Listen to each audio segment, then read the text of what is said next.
Here's Ann Wright. Hey, good morning. Good morning, everyone. We are so thrilled that you all are here for our No to NATO, Yes to Peace. No to NATO, yes to peace. No to NATO, yes to peace.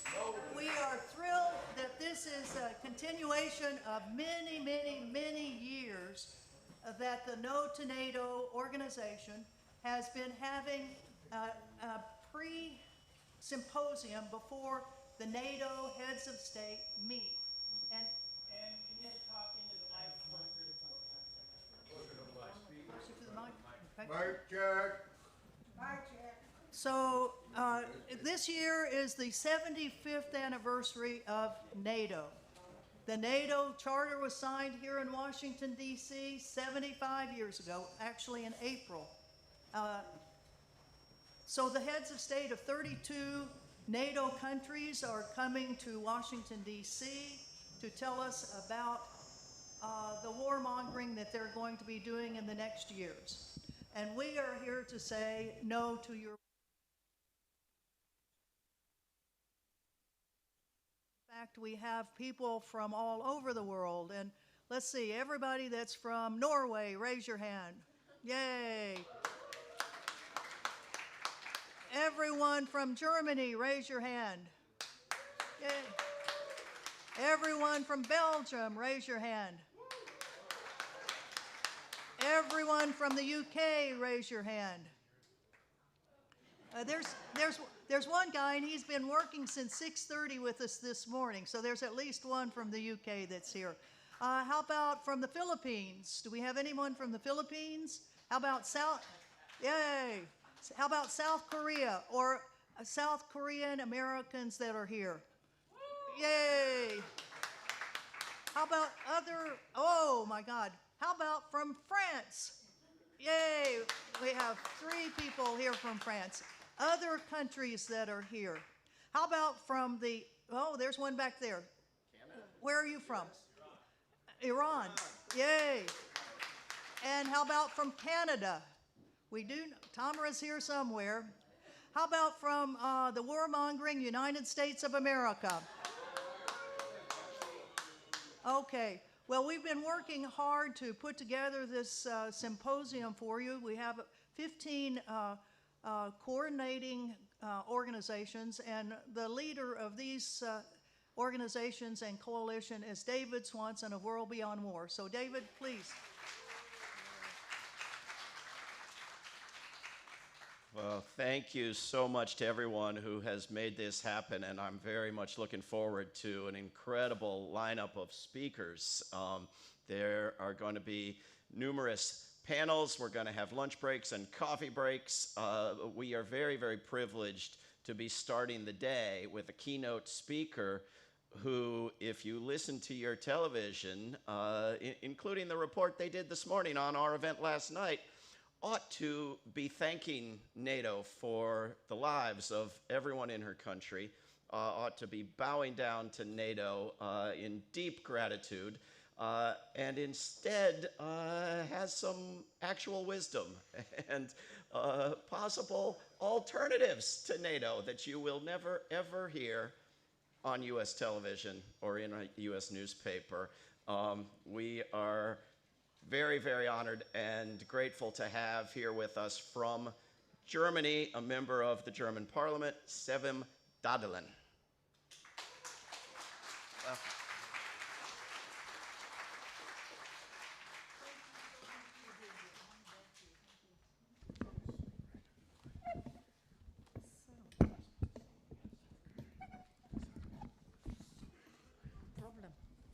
Take your time. So thank you very much. Thanks, Anne, and thanks, David. Thanks for having me here. Thanks for organizing this event. Dear friends, just in time for its 75th anniversary, NATO has dropped its mask. And the NATO summit in Washington is one particularly illuminating moment in this revelation. The history of enlightenment teaches us never to accept a person's or an organization's self-image at face value. So do the early sources of Enlightenment ideas in ancient Greece.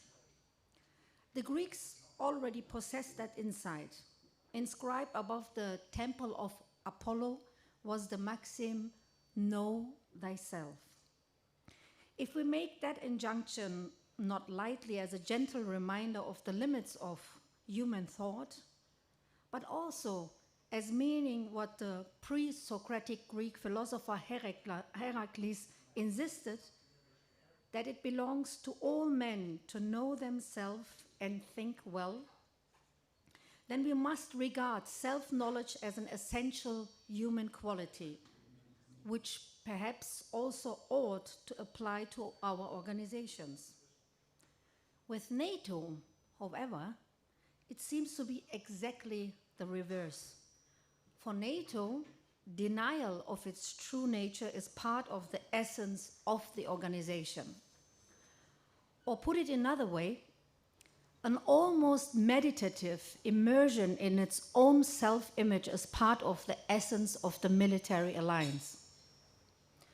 It is all the more astonishing then that Western media are so often content to reflect 1,000 iterations of this self-image back to the public without question and without pausing to consider whether the image adequately represents reality. In fact, 75 years of NATO is equivalent to 75 years of denial, though with a dramatic expansion of scale and scope in recent years. This is so in part because the three great myths of NATO are now fading. First, it is the central myth of a NATO organized as a defense community committed to international law. A NATO that is a community of constitutional states upholding the law, allowing international law to rule its action so that it exists for no other purpose but to defend the territory of its members. Yet, if we interrogate NATO's actual policies, what do we find? In 1999, NATO itself conducted a war of aggression in breach of international law against the Federal Republic of Yugoslavia. NATO's war crimes included the bombing of a television station in Belgrade and an allegedly accidental bombing of the Chinese embassy, which killed 3 Chinese journalists. In 2011, NATO attacked Libya. It misused a UN Security Council resolution to fight a war for regime change, one result of which was that part of the country came under the rule of jihadist and Islamist group. Libya on the whole was plunged into a state of appalling misery and even suffered the return of slavery. In Afghanistan, NATO involved itself from 2003 in a war far from alliance territory, only to hand power 20 years later to the Taliban. Those overthrow had been the invasion's stated objective. That 20-year war in Afghanistan was marked by multiple war crimes, such as the October 2015 US airstrike on a Doctors Without Borders hospital in Kunduz, which needless to say went unpunished. NATO has assumed the Musketeers' motto, all for one and one for all. This means in practice that the deeds of individual NATO members must also be ascribed to the organization itself. Braun University puts the death toll of the US wars in the Middle East over the last 20 years alone at 4.5 million people. Wars like that in Iraq, based on lies and which were nothing but egregious violations of international law. NATO's self-image as a community of defense in adherence to international law simply does not match reality. We must rather draw the opposite conclusion. NATO is a community of illegality and of the violators of international law who, either separately or as an organization, conduct wars of aggression on a politically opportunistic basis. A second myth, perhaps the one most insistently impressed upon the public, is that of NATO as a community of democracies grounded in the rule of law. But if we examine the past with any care, this flattering self-presentation is immediately deflated by an ugly and shameful past. Until 1974, NATO member Portugal was ruled by a fascist dictatorship which waged blood-soaked colonial wars in Angola and in Mozambique. Those who resisted were driven into concentration camps like in Tarrafal in Cape Verde, where many Angolans and Guinea-Bissauans were tortured to death. Like fascist Portugal, Greece and Turkey, both were members of NATO in the aftermath of their respective military coups. NATO itself, as we now know, put into motion Operation Gladio, a clandestine organization to be activated whenever democratic majorities threatened to vote against NATO membership.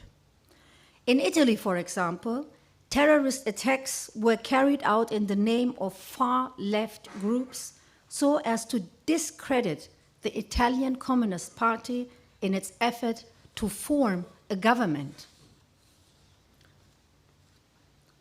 One might object that here we are referencing a bygone era and that NATO now stands ready to be called up in the global fight by democrats against autocrats. But in this point too, any serious observer must conclude that something is amiss in that aspect of the 21st century alliance's self-image. Take Turkey under President Erdogan.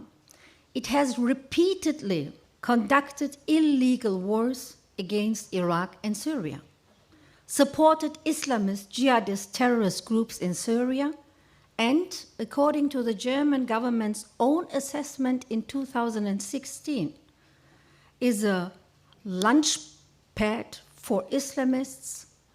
Yet Turkey has always been and remains to this day a valued NATO member.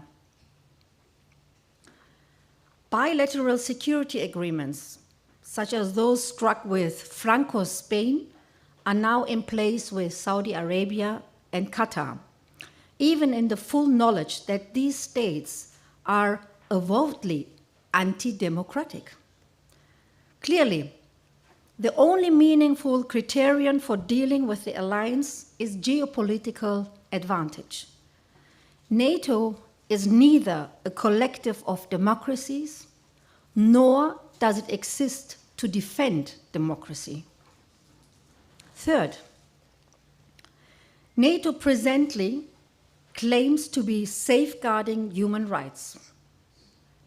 And even if we were to overlook how NATO's actions trample on the rights to work, health, and adequate housing 1 million times over, amidst growing poverty and a historic upward redistribution of wealth domestically, such a self-serving image does not withstand scrutiny in international matters.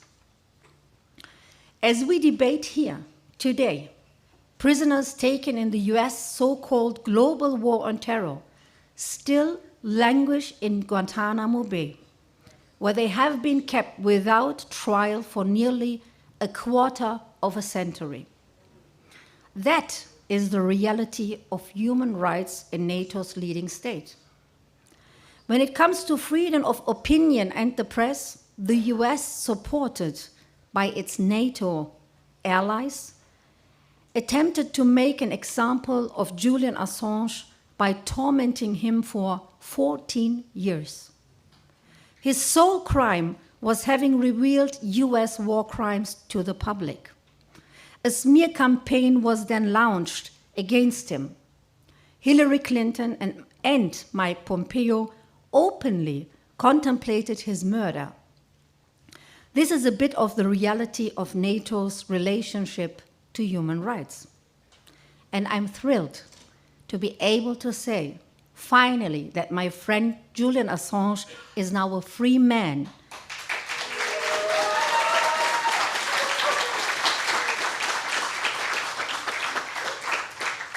And also important, Julian is undefeated, dear friends.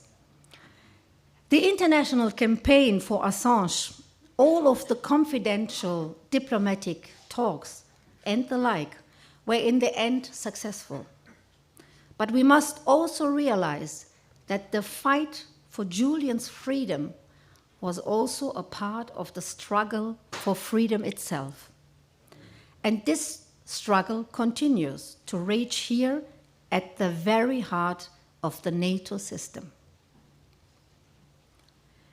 Given the density of the propaganda, how tireless it operates in celebration of the NATO mythology, day in and day out, it is almost a miracle that not only is support for NATO crumbling worldwide, but that it is precisely those most exposed to its propaganda who are increasingly skeptical of the military pact. In the United States, public approval of NATO has been falling continuously over recent years, while majorities in Germany question the principle of defending all members. That is, they are no longer prepared to commit themselves to Article 5 of the North Atlantic Treaty. Why is that? Why are people starting to have doubts about NATO, despite the onslaught of propaganda? The answer is simple enough. NATO is itself causing this crisis, and people sense that. While its defenders speak of the alliance as if it were eternal, the organization's drive toward escalation in Ukraine and its expansion into Asia is exceeding the alliance's own capacities. Just as with most empires, NATO is falling into a self-made trap of overextension. And in this regard, NATO is a political fossil, unprepared to learn from the defeat of the German Empire in the First World War, and appears to be repeating the gross miscalculations of the Kaiser's Germany only on a global scale. The German Empire believed it could wage a war on two fronts. Today, a similar conviction is gaining traction within NATO that it must not only confront Russia and China, but that it is also to involve itself in the Middle East. This is a claim to global hegemony now under formulation. What hubris! NATO evidently sees itself waging a war on three fronts. But if it were to do this, its defeat would be certain right from the start.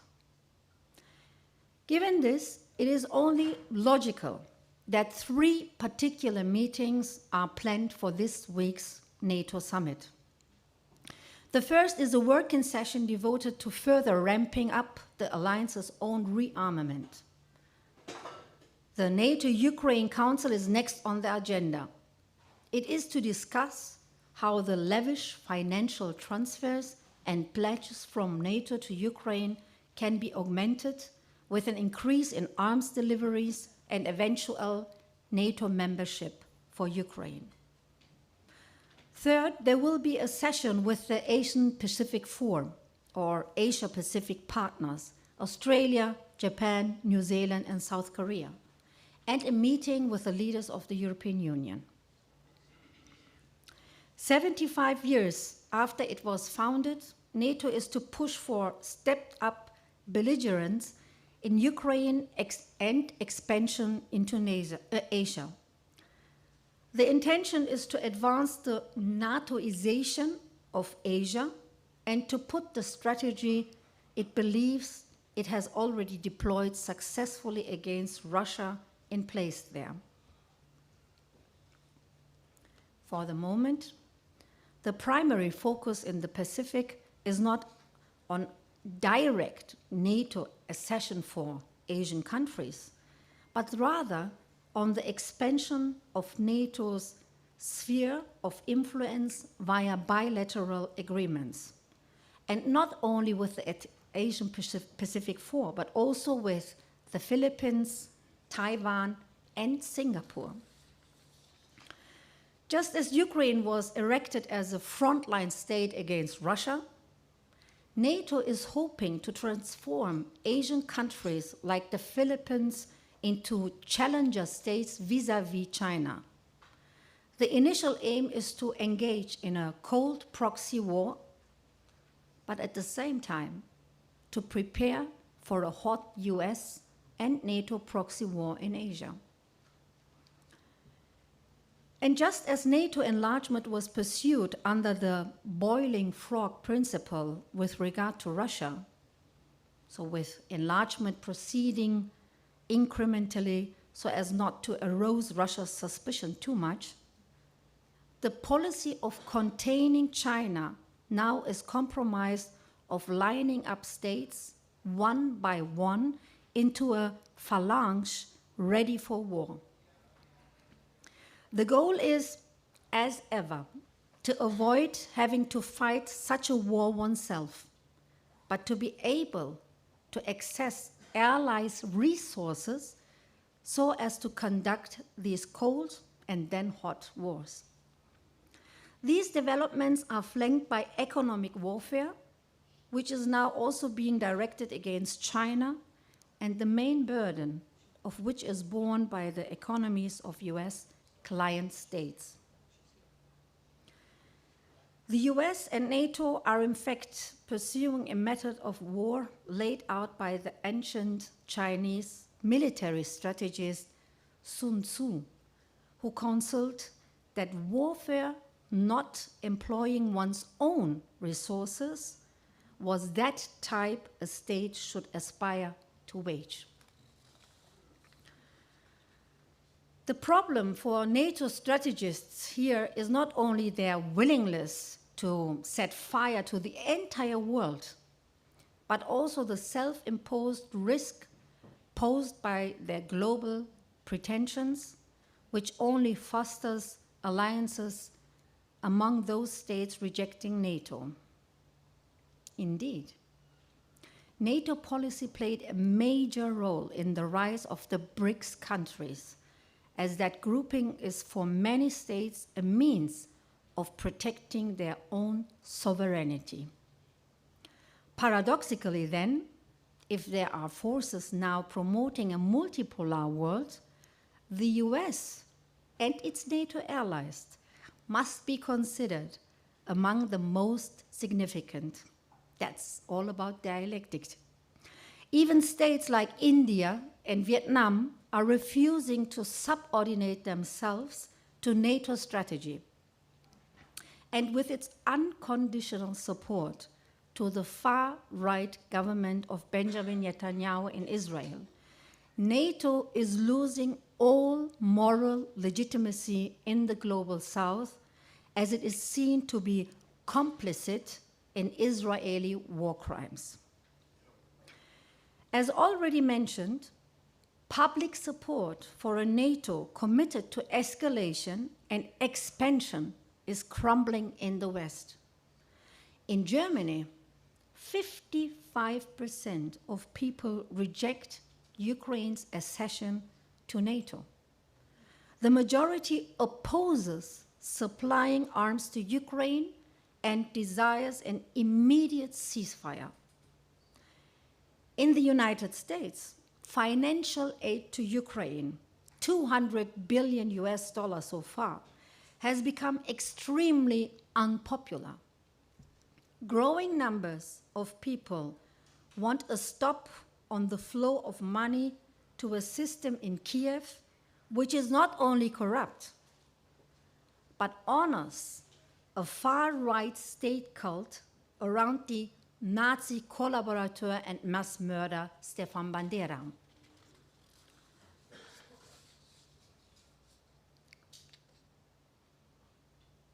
Dear friends, NATO's myths are losing their luster.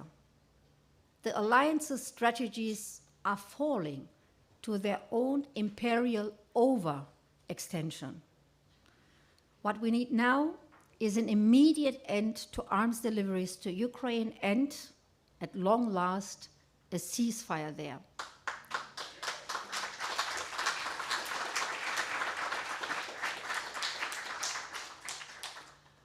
Those who seek peace and security for their own populations must halt the aggressive policy of expansion into Asia. Ultimately, the fight against NATO is a fight for one's own sovereignty. As an alliance of client states, Europe is in danger of collapsing. Emancipation, as seen in Latin America, has yet to materialize. A first step would be to stop letting ourselves be played for fools by a military alliance that funds its aggressive strategy with a social war waged by its constitutive governments against its own populations. Therefore, I thank you for your attention and for having me in this event. Thank you. Thank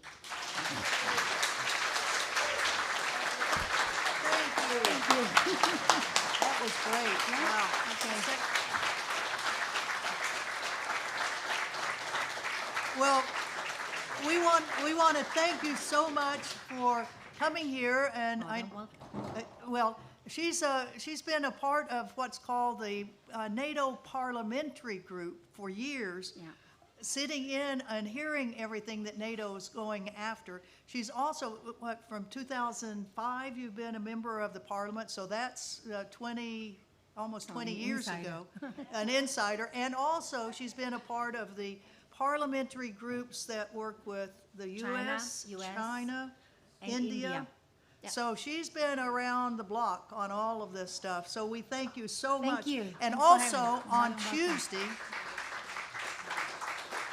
on Tuesday night at Busboys and Poets, 5th and K, we'll be having a book launch that will have her new book called The NATO, Der NATO, is that it? NATO, A Reckoning with the Alliance. Great. And then at the same time, we're going to have David Swanson and Medea Benjamin's book on NATO. So we hope you all will come to Busboys and Poets on Tuesday at 6 p.m. and be with us then. So thank you again. Thanks. Thank you. Wonderful talk.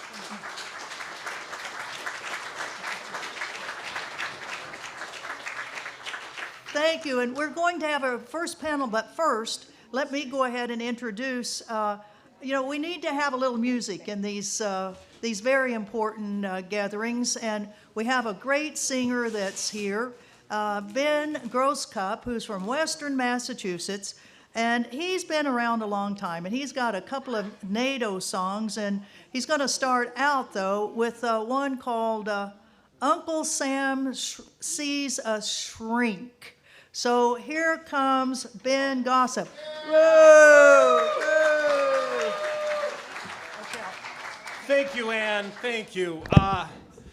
My goodness. I've been spending the last 75 years of my life ordering the global system to support my economic interests. And it's tiring. I'm tired. I'm sad. I'm exhausted. God. I've been seeking out psychotherapy. Oh, let's get this clear. My name is not Ben Grosscup. My name is Uncle Sam, all right? And thanks for the intro, though, Ann. This is what I told my shrink last night.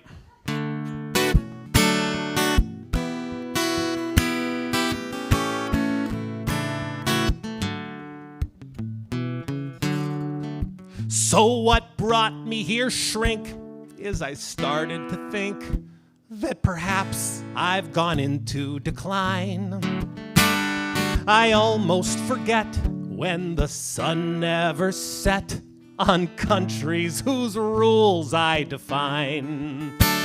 My unrivaled power meant nations would cower and help my vast wealth to accrue. If one wasn't supine or they got out of line, well, I'd just take them out in a coup. And I have by far the best nuclear warheads. Each one is on trigger alert. My hundreds of foreign bases are spread to maintain the control I exert. So, doctor, help me. I can't understand why wielding this power feels pointless and bland. Even with all my arms, my wealth and grandeur, I still feel so insecure. So insecure, so insecure. Even with my grandeur, I feel so insecure. So be frank with me, please. I'm down on my knees. Your words come with weighty credentials. Why am I in this pain? Can you help me regain the status of being essential? It just makes me irate when erstwhile client states demand that I honor their borders. I feel anxious and sick. Check the diagnostic manual of mental disorders.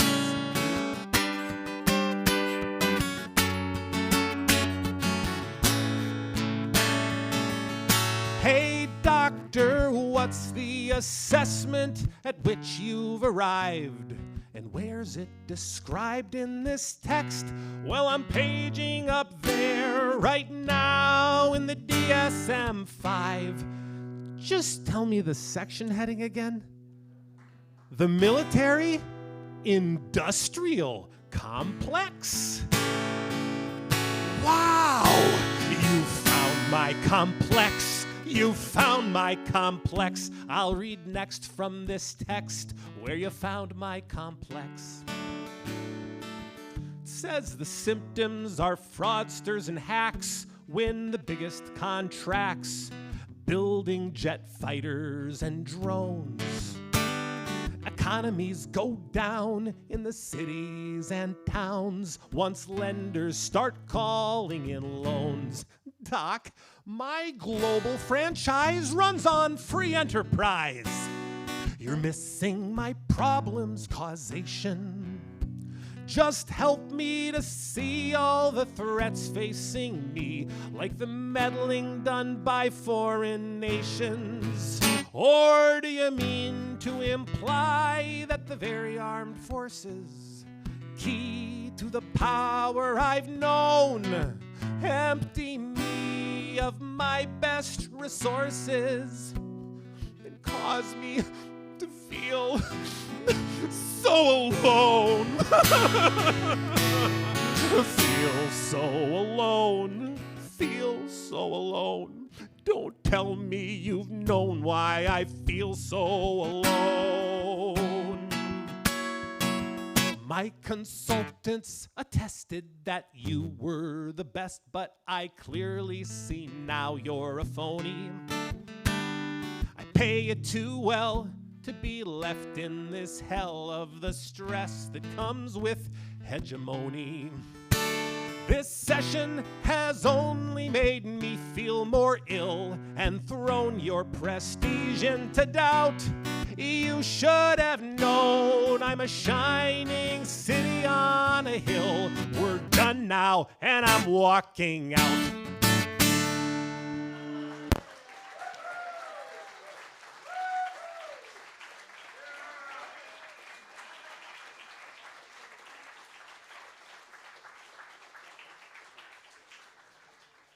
Well, yay for Ben Grosskop and boo for American policy.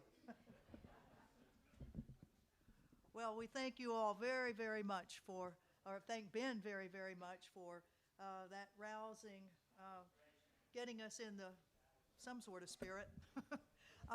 We are going to have 3 panels today, 3 panels, and our very first panel is about global NATO, perspectives from regions of the world, and our moderator is Shem Ken.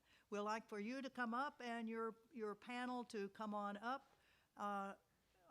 Please come up. And Kim is the coordinator for Asia and the Pacific for Democratic Socialists. So a big hand for her and for the panel.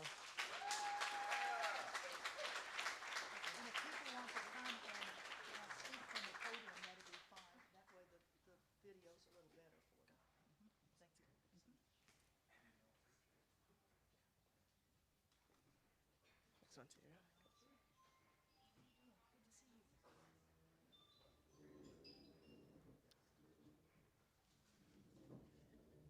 It's really great to see this room so full of folks who see a brighter future and the end of NATO. Today, our panel is What is Global NATO? Perspectives from Regions of the World. And before I start, I just want to say thank you to Ms. Dagdelen for her kind of really concise analysis on NATO's kind of illegality and how we see and how the people are realizing that it is in decline. And much as those and today have been awakened by Palestine, we see the decline of not just NATO, but empire itself. And I also want to emphasize the distinct extra legality of NATO, that across the world, that even as it breaks international laws, those in the colonized countries, those in the colonized nations, from Latin America to Africa to Korea to Okinawa to all the lands that the US has laid its hands on, we know that international law has meant nothing to these people who are fighting their own fight for justice and forming a different world order today. NATO is the amalgamation of a global northern desire, a thoroughly fascist desire to conquer, to assert a security that takes billions from our labor, from our livelihoods, for precarity. We have 5 speakers representing all those beyond the US, above which NATO has built its foundation on top of corpses. From the Republic of Korea, from where the US has done one of its experiments, its new strategies for imperialism, to Latin America, to Africa, the first colonial domain of plunder. But from all of these, we are seeing new experiments of possibility, new experiments of a future beyond NATO. We see African continents expelling French companies. We see Koreans demanding peace. We see Latin Americans experimenting towards socialism, to new forms of the state that will free us. And what NATO shows is that a cornered dog bites back. The US, the global north, is in decline.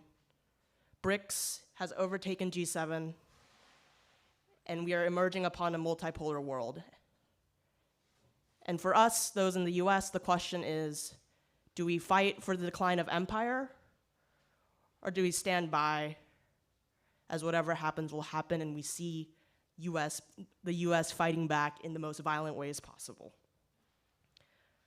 For we want not just peace, but we also want the world. I'm going to now introduce our panelists. First, we have Reiner Braun, all the way at the end there. Reiner Braun studied German literature, history, and journalism. Since 1982, he has been actively involved in the German and international peace movement, working as Executive Director for Scientists for Peace and Sustainability and the International Network of Engineers and Scientists for Global Responsibility. Since 2004, Reiner has been working for various projects related to the Einstein Year at the Max Planck Institute for the History of Science in Berlin and for the Max Planck Society. From 2006 to 2017, he was the Executive Director of the IALANA Germany and the VDW, the German Pugwash Group. He was, from 2013 until 2019, one of the two presidents of the International Peace Bureau and the executive director of IPB until 2022. He's one of the speakers of the German peace movement. He was a founding member of the international network No to War, No to NATO, and is a member of its coordinating committee. Next, we have Djibo Sobukwe, if you just want to wave. Djibo Sobukwe is a member of the Black Alliance for Peace on the Africa team. He is a former member of the All African People's Revolutionary Party who worked with Kwame Ture on the Political Education Committee. He has published articles as well in the Black Agenda Report. Next, we have KJ No. KJ No is a journalist, political analyst, writer, and teacher specializing in the geopolitics of the Asia-Pacific region. He writes for Counterpunch and Dissident Voice. He is special correspondent for KPFA Flashpoints on the pivot to Asia, the Koreas, and the Pacific. Next, we have Ju-Hyun Park. Ju-Hyun Park is an organizer with the organization Norutol for Korean Community Development. Founded in New York City in 1999, Norutol has developed into a national organization focused on organizing the Korean diaspora along anti-imperialist lines. Raised between Korea and the US, Ju-Hyun has been active in the movement for Korean national liberation for 7 years. By day, Ju-Hyun is the engagement editor at The Real News. And finally, we have Krys Cerisier, who is Code Pink's East Coast and War is Not Green organizer. Krys is a passionate organizer, journalist, and activist proudly hailing from the Bronx, New York, born to Panamanian and Haitian immigrant parents. Graduating in 2021 with a degree in international relations from Global College, they honed their focus on Black Indigenous studies, delving into the intricacies of identity and social justice, studying in the South and Central America, the Caribbean, and the Pacific Islands.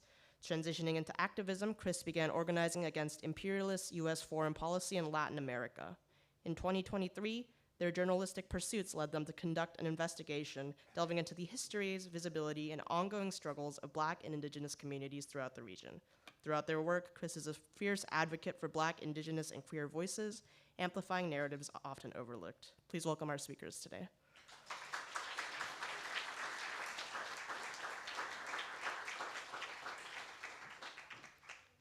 Oh, and I don't know if I introduced myself clearly either, but I'm Shin Kim. I am the current co-chair of the DSA International Committee of the Asia-Oceania Subcommittee, and I'm also a member of Norutol for Korean Community Development. So I believe we have individual remarks by our speakers today. If you all want to kind of come up and speak at the podium for the camera, that would be great. And Reiner, if you want to start us off.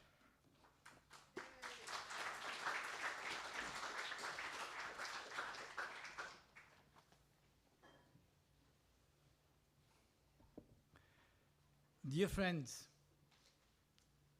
NATO is a North Atlantic treaty organization, and like Sevim was showing, this is not any longer true. NATO is a global NATO. But Europe is playing still an important role in NATO, not only by the numbers of the member organization. And when I'm speaking now about Europe, I have to clarify that in reality, I'm speaking about the European Union and the militarization of the European Union. This means I'm speaking about 27 European countries. But happily, we have more countries in Europe. We have neutral countries like Austria, Switzerland, and Ireland, but we have also Belarus and Russia. Russia is a European country by culture, by history, and by reality, even when NATO partly denied this reality. So when I'm speaking now about the militarization of the European Union, I'm speaking about the development of European Union which is against the background laws of the European Union putting down in the Lisboa Treaty. The Lisboa Treaty excludes that the European Union has responsibility for military politics and military policy. But this is without interest for the leading political class in Europe. They are developing this militarization mainly since 2014, enlarging it with 2022 with the war in Ukraine, but starting it much earlier. What are the key points of the militarization of the European Union? First, like always, these are the military budgets. The military budget of the European Union countries, now the majority of them is spending more than 2% of GDP for the military spending. To say it, for 21 countries of the 27 countries are spending more than 2%. And Germany, to say only one example, of the biggest and strongest, economically strongest part of the European Union, is spending in 2024 2.12% for military spending.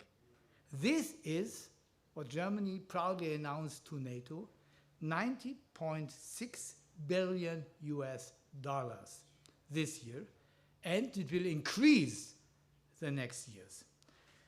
And European Union is enlarging these budgets during all the years and will do this in the future. So we are in a rising militarization of the European Union. This military spending includes that the European Union now has own military financial resources.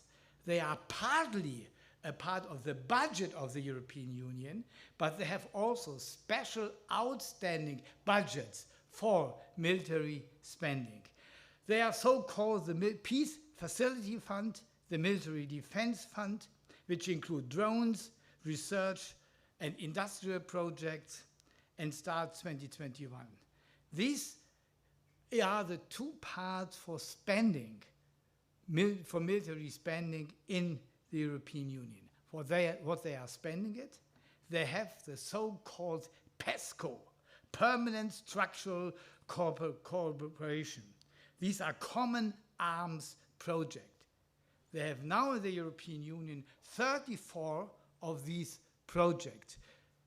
All the main point of this project is that some countries of Europe are working together to develop these military projects. What are the projects? I will only mention two: tanks, and they are developing a new air fighter, the so-called air fighter after 2014, which is not only one plane, which is a plane combined with drones and a whole independent military system for war. And the same with this European tank. These are two of these projects. They have the European drone as a third project and many, many others. They are also developing, with these financial support of the countries, an own military industry. Have in mind that all the European countries in the past have small military research. You cannot compare it with the militarization of the United States. It was much smaller. But now they are developing an own military industrial complex on the European level, putting the forces of different countries together for common projects. The tank project is a project of Germany and France. The aircraft project is a project of Germany, France, Spain, and maybe in the future other European countries. So we will really get in the future a military industrial European complex. And we have the same on the research level. In the past, you could not compare the European military research with the US military research. We never had universities which are living for military research and will immediately could stopped and closed when there would be no money for military research. In Europe, maybe a little bit with the exclusion in the former times of Great Britain, the military research was only limited at the universities. But these changed. We have more military research, and we have this combined military research on the European level. But this is the developing part of the militarization of Union. The reality is that the European Union forces are a part of military interventions. We have European Union troops in Bosnia and Herzegovina, we have them in Kosovo, we have them partly as part of the NATO troops in Afghanistan and in other countries. So European Union countries are an active part of interventional forces. And that is a part of the policy of the European Union also for the future. And they are a part of the confrontation to Russia. I'm speaking about Ukraine a little bit later. And this means we have European Union and above all German forces in Lithuania. We have 5,000 German soldiers now going to Lithuania and being a part in the military forces in Lithuania. This is against the NATO-Russian agreement, but no one cares about it. And it shows that we are now a part, the European Union is an active part of this confrontation. This also includes that we will have European Union troops, European Union money in Romania, developing now the biggest European base of the United States and NATO in Europe. It will be bigger than Ramstein. I think all of you know Ramstein, but the new military base in Constanta in Romania will be bigger than Ramstein. And you know where Romania is lying? It is lying next to the border to Russia. So this is also a part of the European Union militarization. And this development of the bases is funding by European Union money. Partly, not only, but partly. That is the European Union development. European Union is an active part of weapons export. In the past, we had quite strong limitation in exporting weapons. For Germany, it was never allowed to export weapons to region of crisis and war. But this time is over. The European Union is exporting their weapons. And like Sevim was saying, you know, the most lovely country for the exports are the dictatorships of the world. They are exporting to Saudi Arabia, to Qatar, and all these authoritarian dictatorships around the world. And we have specific funds now for Ukraine. The European Union is, after the United States, or even more than the United States, the biggest funder for military and civilian support for the Ukraine. And you know, the main point of this money, it doesn't go to the people of the country. On the one side, it goes to the corruption, and on the other side, it goes for military purposes. And no one in the European Union except two presidents or prime ministers are speaking about ceasefire negotiation. I'm not in favor of the Hungarian president. I'm a little bit more in favor of the Slovakia president. But both are saying negotiation and ceasefire is needed. And I'm actively supporting that Orban was going to Moscow and was speaking with Putin. And the hate of the European Union leaders against this trip, you could see yesterday in the television. But it's a right step when you are not speaking with the other side. You cannot make agreements. And what the European Union is doing is militarization without diplomacy. And that is definitely the wrong way to do.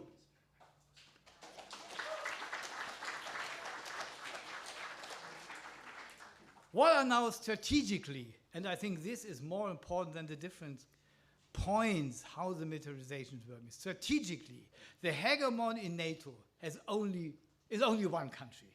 These are the United States of America. No decision in NATO is possible when the US is not agreeing about it. But Europe is something like a junior partner, trying to be independent in the past, or more independent in the past, but this is over. With the Ukrainian war, European Union is the junior partner under the hegemony of the United States. That is the role Europe is playing in the global NATO.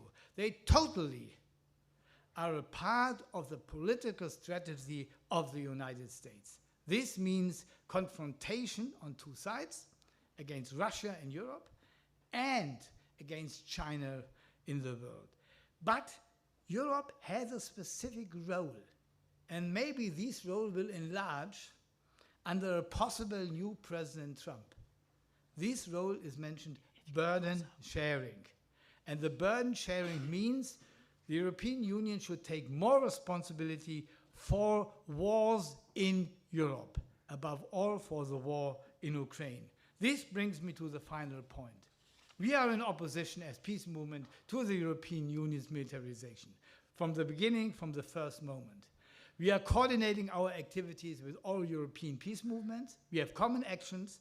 We were common active in Europe against the NATO summit in Europe and against the European Union militarization. But what we need now is more engagement for ceasefire and negotiations in Ukraine as a key point for stopping the militarization, for coming to a turning point for cooperation, negotiations, and diplomacy.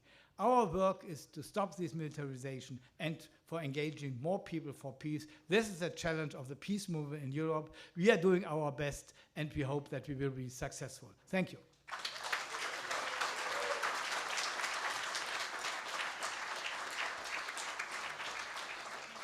Thank you, Reiner, for your remarks. The videographer just wants to give a reminder to our speakers to speak close to the mic for the purposes of video capture. Next, we'll have Djibo up to speak.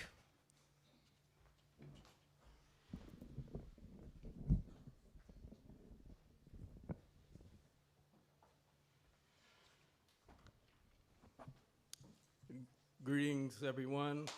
On behalf of the Black Alliance for Peace and its Africa team, I'd like to thank the organizers of this counter summit, this great counter summit, and also for inviting us to make a contribution. Today, US-led NATO has become a global axle in the wheel of the US military-industrial complex, which includes 800 military bases around the world in 85 countries. This does not include the 342 military bases in continental US. The US has at least 29 known military bases in Africa. France has 10, and the UK 9, all NATO countries. We can see that the US has far more than any other country and has working relationships with almost all African countries, all controlled by the US empire for the purpose of full spectrum dominance, driven by the ferocious appetites of corporate capital. Now, full spectrum dominance means US military control over land, sea, air, and space, which is the so-called fourth dimension of warfare, to protect US interests and investment, quote unquote. Protect, quote unquote, means guaranteeing operational freedom, and US interest and investment, quote unquote, means securing a variety of valuable mineral economic resources on the continent of Africa, which produce corporate profits. And this is done with the complicit neocolonial comprador partners for itself and its allies. The forever US war policy at the same time satisfies the economic appetite and material resources needed for the military-industrial complex, which is an integral part of the whole US corporate capitalist economic system. The late Dr. Walter Rodney accurately described the early foundation of colonial Africa's relationship with NATO in his book, which continues today, by the way, in his book, How Europe Underdeveloped Africa. He said, quote, "Needless to say, in the 1950s, when most Africans were still colonial subjects, they had absolutely no control over the utilization of their soil for militaristic ends. Virtually the whole of North Africa was turned into a sphere of operations for NATO, with bases aimed at the Soviet Union. There could have been easily developed a nuclear war without African people having any knowledge of the matter. The colonial powers actually held military conferences in African cities like Dakar and Nairobi in the early 1950s, inviting whites of South Africa and Rhodesia and the government of the USA. Time and time again, this evidence points to this cynical use of Africa to buttress capitalism economically and militarily, and therefore, in effect, forcing Africa to contribute to its own exploitation. That's really important. The colonizing countries have managed to do this in several ways, most importantly by ushering in neo-colonial governments that would do the bidding of the former colonizers after nominal independence. Several of Africa's colonizing countries have been part of NATO membership since its founding, such as France, the UK, Portugal, Belgium, and the USA. And therefore, they already had some military bases, or installations at least, in their colonies. The recolonization by way of neocolonialism was largely successful in spite of the fierce opposition and resistance by anti-colonial liberation movements and leaders. This class struggle also manifests itself in the Organization of African Unity, founded in 1963, where there were two contending groups of countries, one group that wanted to remain dependent, with a dependent relationship with the colonizing countries, and on the one hand, and on the other hand, those that opposed the continued colonial relationship. To enable the acceptance of the idea of a benevolent NATO, the colonial powers knew that they had to convince and recruit a neo-colonial class of indigenous Africans who would do their bidding. This divide played itself out in the national liberation movements between those that were friendly to imperialist forces versus those who wanted a real break from colonialism. The great Kwame Nkrumah explains in his book, Neocolonialism, The Last Stage of Imperialism, that the wide array of methods employed by neocolonialism ranging from economics, politics, religious, ideological, and cultural spheres. To do this, NATO works hand in hand with other mechanisms of imperialism like the CIA, which was instrumental in the coup against the Kwame Nkrumah government and the murder of Patrice Lumumba, in which case the UN forces also were used as a tool to abort the anti-colonial government of Patrice Lumumba in 1960. Other countries that offered organized resistance to colonialism and neocolonialism included, for example, the Portuguese colonies, as was mentioned. As mentioned, Portugal was also one of the founding 12 NATO members. The great freedom fighter of Africa, Amilcar Cabral, called Portugal a rotten appendage of imperialism. He explained that Portugal, as the most underdeveloped country in Western Europe, would never be able to launch 3 colonial wars at the same time in Africa without the help of NATO. Furthermore, NATO, a creation of the US, uses Portugal and its colonies as part of the larger objective of domination of Africa and the world. Portugal concluded a vicious war against its colonies in Guinea-Bissau, Cape Verde, Angola, and Mozambique, much like the US did in Vietnam. In both cases, colonizing powers used the most modern weapons, including napalm, cluster bombing campaigns, killing thousands against guerrilla armies that refused to bow down. The Portuguese dictator Caetano was forced to give up economic interest in Angola to some of the NATO powers in exchange for NATO armaments and supplies. Yet, in spite of that, Portugal still lost the war against the heroic anti-colonial forces. The U.S. NATO and U.S. Africa Command, which is an appendage of the U.S. NATO military command structure, all played a devastating role in the destruction of Libya in 2011. It is important to highlight this because it offers some important lessons. First, U.S. imperialism and its NATO lackeys do not tolerate any country that charts an independent path of development, one that refuses to cow down to U.S. hegemonic interests. Secondly, it also demonstrates how NATO can work hand in hand with other U.S. Western-dominated world structures, like the United Nations. In 2011, the UN Resolution 1973 gave political authorization for a quote-unquote no-fly zone and a blockade of Libya to implement its purported quote-unquote responsibility to protect some citizens, which ultimately resulted in the destruction of Africa's most prosperous country.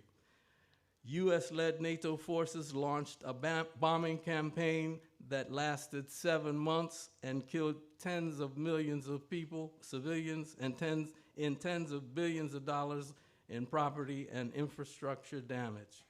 This shows how, although US-led NATO sometimes uses the United Nations for political cover, it has no problem illegally overstepping its mandate, its UN mandate, to commit crimes against humanity and achieve its regime change goals.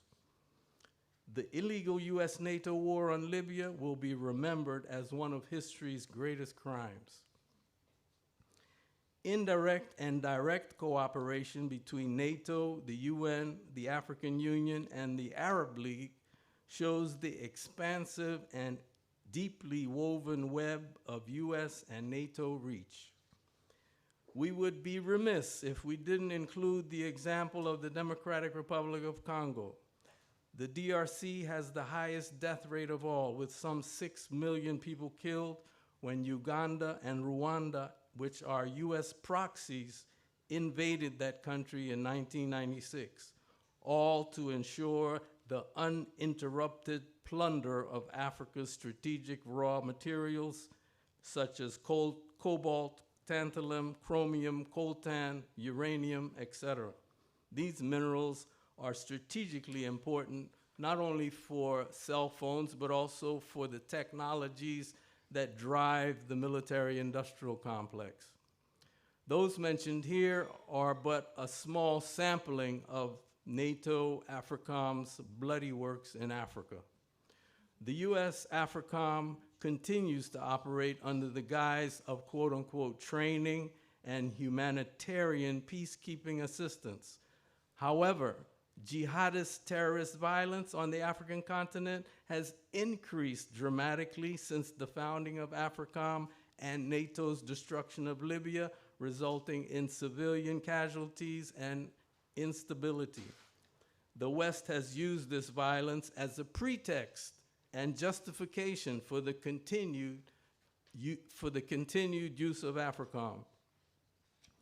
As the Black Alliance for Peace's AFRICOM Watch Bulletin reported, since the founding of AFRICOM, there's also been an increase in AFRICOM-trained soldiers, in coups by AFRICOM-trained soldiers, consistent with what Nkrumah and Rodney and others warned of in the 60s and the 70s. NATO continues today in the form of US AFRICOM, facilitating wars, instability, and the corporate pillage of Africa. AFRICOM's hypocrisy also explains why there's been resistance by African countries to host the AFRICOM headquarters in Africa, forcing it to stay in Germany. Their experiences with NATO and AFRICOM ensure skepticism of its self-proclaimed noble motives. The US-NATO death toll inflicted on the African continent makes any claim of concern for human rights hypocritical. The Black Alliance for Peace calls for the dismantling of NATO, AFRICOM, and all its imperialist structures.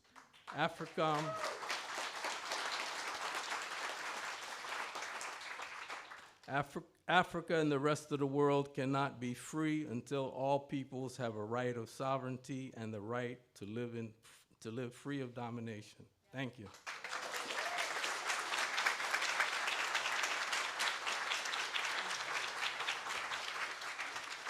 Thank you so much, Djibo.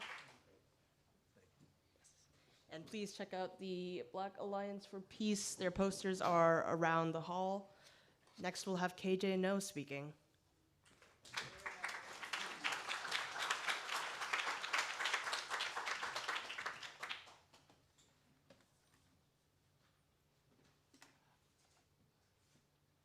I was going to show some images, but I was told that there's a possibility that if I show these images, our live stream might be cut off. So I'm not going to show them, but I'll describe them to you. So, did anybody watch the presidential debates? I say presidential and debate. There was a little section where they had a little golf policy dialogue. Do you remember that? Okay. Now, the question is, why are they discussing golf handicaps and golf scores rather than public policy or war or peace or, I don't know, things like that, right? But there's a logic to this, because if you go, and this was one of the images that I wanted to show, was that if you look at a map of golf courses, the density of golf courses by the million, and then you look at a map of NATO countries, members, partner countries, these maps coincide by about 90%. I'm not kidding, look it up. And you can also look up the map of countries that recognize Palestine. And that map also coincides. And if you look at a map of countries that supported the UN anti-Nazism resolution, you'll also see that there is a correspondence. So there's a pattern here. And the pattern is, coming back to the idea of golf, you know, a golf course can feed 3,000 people if it were turned into farmland, or it can entertain a handful. But why feed hungry people when you can amuse the well-fed, right? That's their logic. And if you don't believe me, NATO has its own golf club. You can actually do a web search, you'll see that there is a club where NATO members can play golf. And the distribution of US bases corresponds also to the distribution of golf courses. But let me tell you something that is really wow, really scary. The ruling elite, they never deprive themselves of anything. They never give up anything. So when they give up something, you know they are serious about it.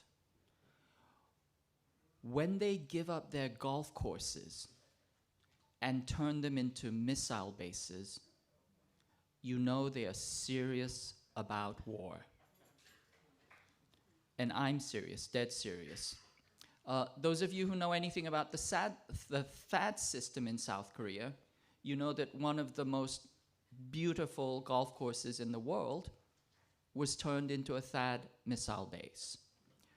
Currently, on the first island chain along the Okinawan Islands, Yonaguni and other small islands adjacent to Taiwan, there are golf courses that are being turned yet again into missile bases. So we know that the ruling elite are dead serious about war. And we've known this. I mean, you can see there's a deliberate pattern when it comes to war.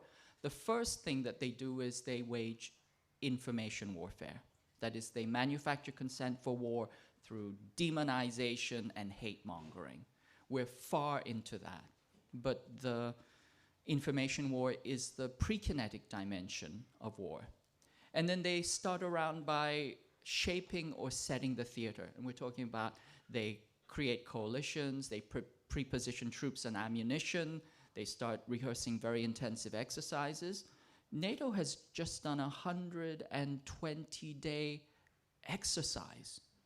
I've been in the military. Military exercises usually only last 5, 10 days.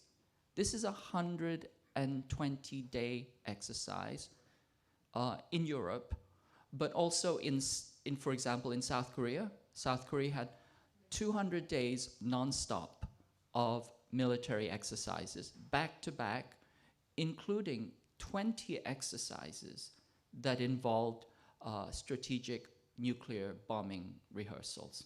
So once again, I'm telling you, this is very, very serious. In South Korea, they're actually rehearsing the transfer and the capture and transfer of POWs. That's how granular these exercises are. So the US is escalating to war with China. NATO is an integral part of this escalation because it is they're the goons of Western imperialism. They're the armed wing of Western imperialism. And my comrade Ben Norton has compared, or he's pointed out that the NATO leadership, some of the NATO leadership have been Nazis. You know, that the Nazi leadership became the NATO leadership. And so here again, the Nazis are at it again. Now, the US has been preparing for war since 2008. It created a doctrine of war in 2009. It's called air-sea battle.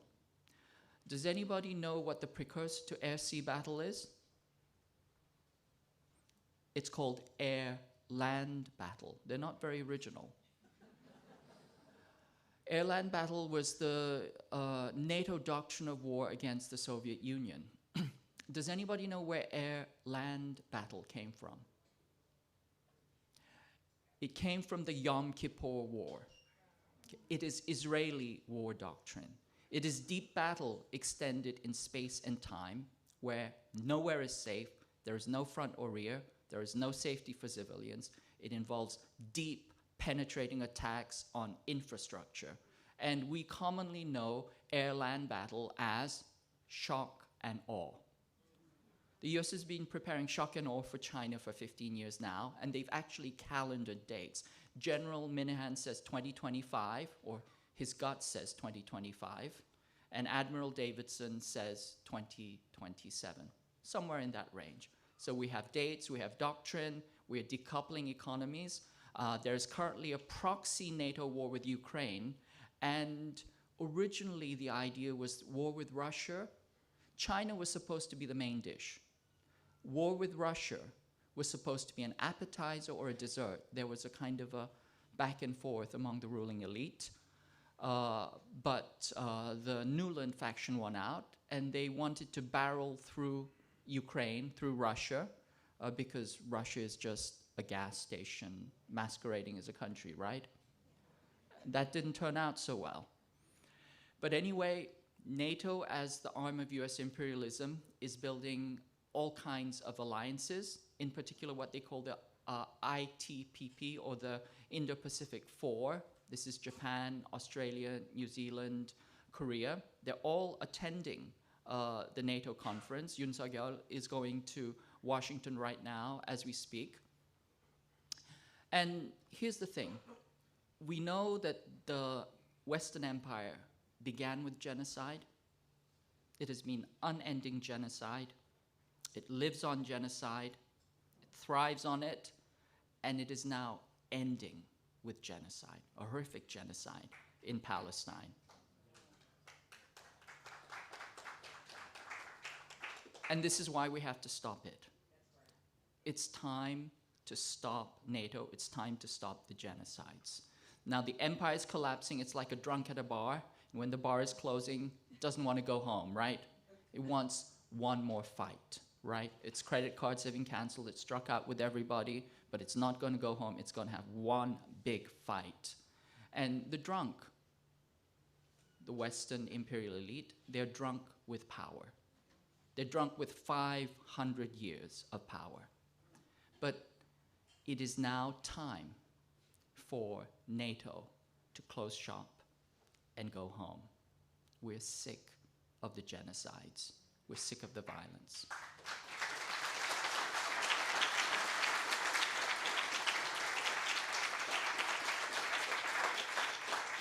So that will be our work. This will be our work over the next few days, over the next months, over the next years, is to shut down this genocidal machine. It's time. Thank you.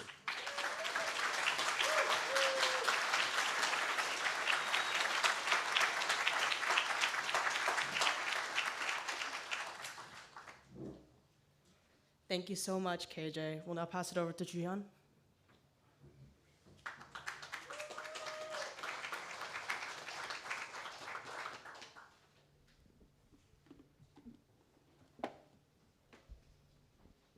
Thanks, Shin. Good morning, everyone. How are we all feeling today? Some of you flew across the world to fight NATO. I ask you how you're doing, and I hear, huh. How are you doing this morning? Thank you. It's a real pleasure to be here with you all today. I want to extend my gratitude and the gratitude of Norutol to the organizers of No to NATO, Yes to Peace. Also want to just extend respect to all the fellow panelists who've already appeared before me. My name is Ju-Hyun. I'm here representing Norutol for Korean Community Development. Shin gave a little bit of an introduction to our organization. If you're not familiar, Norutol is an organization of Korean diaspora and our comrades based here in the United States. And for more than 20 years, actually, I guess this year is our 25th year, we have been organizing and mobilizing to raise consciousness of US imperialism in our homeland, to build people-to-people ties between not only diaspora youth here in the US, but also among the US left, with people who are deeply involved in the struggle for liberation from imperialism in Korea, whether that's on the southern side of the peninsula or on the northern side. Throughout our history, we've organized 11 delegations to the DPRK, or to North Korea. That work has been paused for the last 7 years because in 2017, the United States imposed a unilateral travel ban preventing US passport holders from visiting the DPRK, which still stands to this day. So given our organization's long history of focus on questions of peace and demilitarization in Korea, we naturally see the global expansion of NATO as a paramount threat to peace and sovereignty in the world today. And we are especially concerned by Korea's role as a sort of ground zero in the formation of Asian NATO. And that's something I want to get into more today. Now, as pretty much every speaker who's come before me has already established, NATO as an alliance really has no defensive purpose. NATO is just a mechanism for the United States to weld together the various powers of the Northern Atlantic behind support for imperialist wars around the world, which primarily serve to uphold the US's financial and military hegemony on the planet. Now, today, the greatest threat to that hegemony comes from China. And the reason for this is because China has achieved a combination of economic prosperity and political independence that allows it to challenge the US on the global stage. And not only to assert its own independence, but really to provide other countries with an alternative path to development than through the United States, the IMF, the World Bank, the entire Bretton Woods system. So back in 2020, the NATO Secretary General released a report called NATO 2030, which identified China as a systemic rival to the Western Bloc that NATO represents. Now, it's definitely curious that NATO would have anything to say about China at all. I think this is a very informed audience, but in case anyone is not aware, China is not in the Atlantic. I will say that once again, China is not in the Atlantic. So what that signals to us is that the US ruling class has reached a point where it sees war with China as both inevitable and desirable, because this is the primary way to maintain its position of dominance in the world system. Therefore, there is a need for an Asian NATO. Similar to China, Asia is also mostly not in the Atlantic. So what is Asian NATO? When we talk about Asian NATO, what we mean is the formation of a new military bloc in Asia and the Pacific, which is dominated by the United States. This idea is not necessarily new. It's something that the US has sought in the region ever since the very beginning of the Cold War. And the US has also had a very large permanent military presence in its vassal states across East Asia and Oceania since the end of World War II.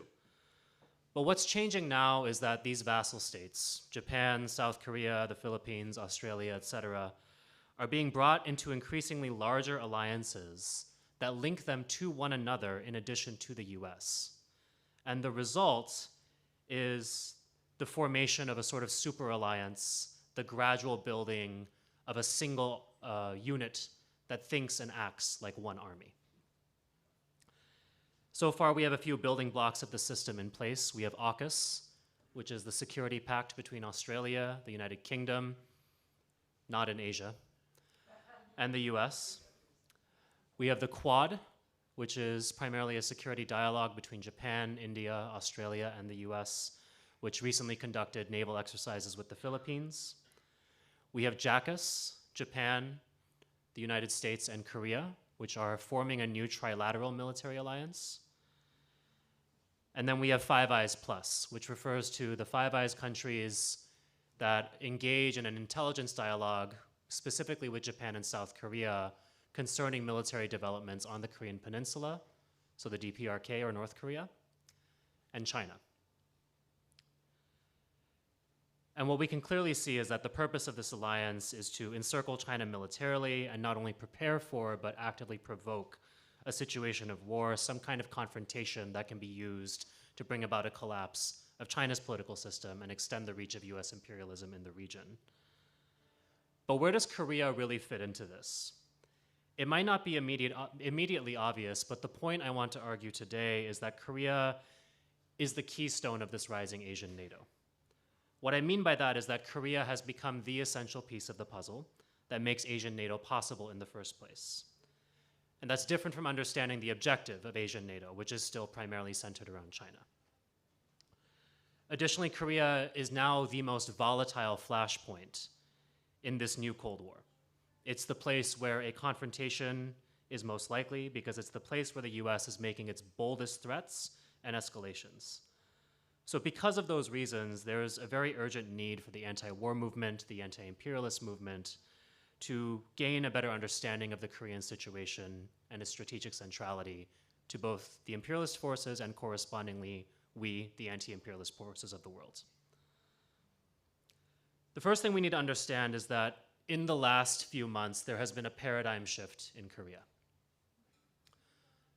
For more than half a century, the DPRK, North Korea's approach to the question of security in Korea was primarily premised on the idea of peaceful, independent reunification, seeing the ROK, the Republic of Korea, the South, as a partner in that process. That era is now over. At the start of this year, there was a speech delivered by General Secretary Kim Jong-un in which he clarified that the strategy of peaceful reunification would be departed from because 50 years of practice, 50 years of real-world experience had demonstrated that it was no longer viable. What was the reason the DPRK found this approach no longer viable? It is because of the magnitude and the severity of US war threats that are unfolding in Korea at this moment. KJ previously mentioned that last year, 2023, there were 200 days of consistent war exercises in Korea conducted by the US military. Over 20 of those exercises involved the use of nuclear-capable weapon systems. That's nuclear submarines, its aircraft carriers, its strategic bombers. But beyond that, we also need to understand that there has been a long war on Korean independence, a long war on the DPRK that stretches all the way back to the end of World War II. As you may be aware, the Korean War ended in an armistice in 1953, not a peace treaty. So as a result, in a legal and in a military sense, that war is still a reality. As part of that war, there's the economic war that the US wages in the form of sanctions against the DPRK. As part of that war as well, there are these military threats, these constant war exercises that we've named. And as a result, the DPRK has made the decision to shift towards a strategy that primarily emphasizes deterrence rather than diplomacy, which was the case for 30 years. In the 1990s up till now, the DPRK engaged in 3 rounds of negotiations processes with the United States. Even going as far back as 1974, they were sending letters to the US Congress asking for a peace treaty. They have looked back on all those consecutive experiences and determined we can no longer pursue this strategy. We simply have to focus on our own defense at this time. So that's brought the situation in Korea to a boiling point. And it's a very tense situation, but the US is simply not scaling back on its threats.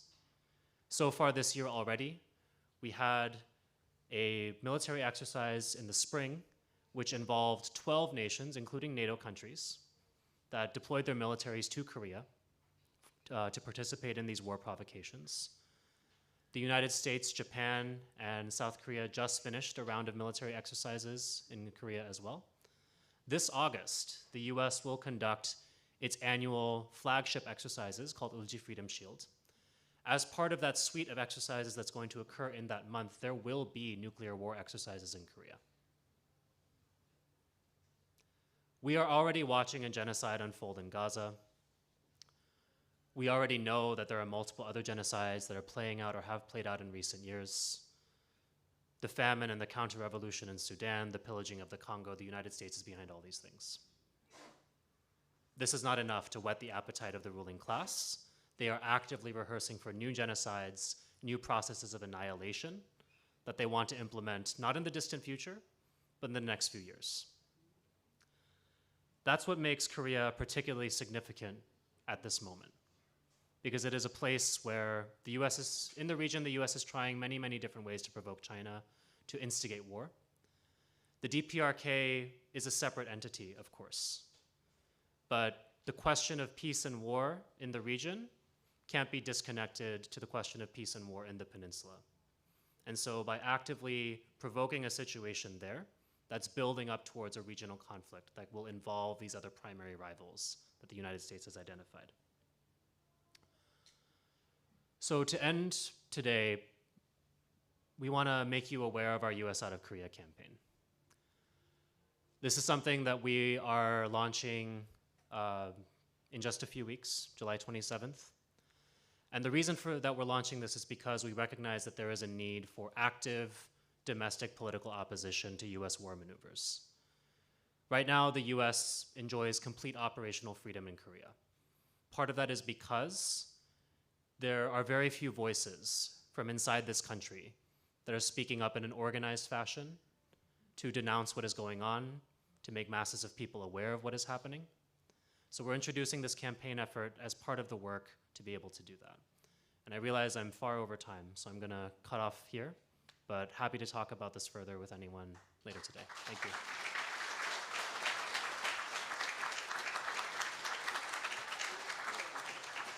Thank you so much, Ju-Hyun, and go ahead and check out Nodutdol on socials. It's Nodutdol for more news on the campaign. Nodutdol, Nodutdol. And finally, we have Krys speaking, so please give them a warm welcome.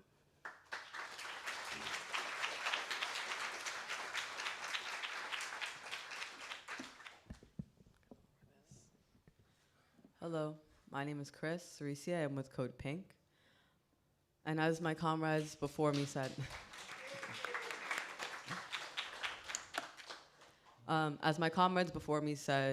the title of the North Atlantic Treaty is a false narrative to mislead the public that this organization is strictly an alliance between the United States and Europe.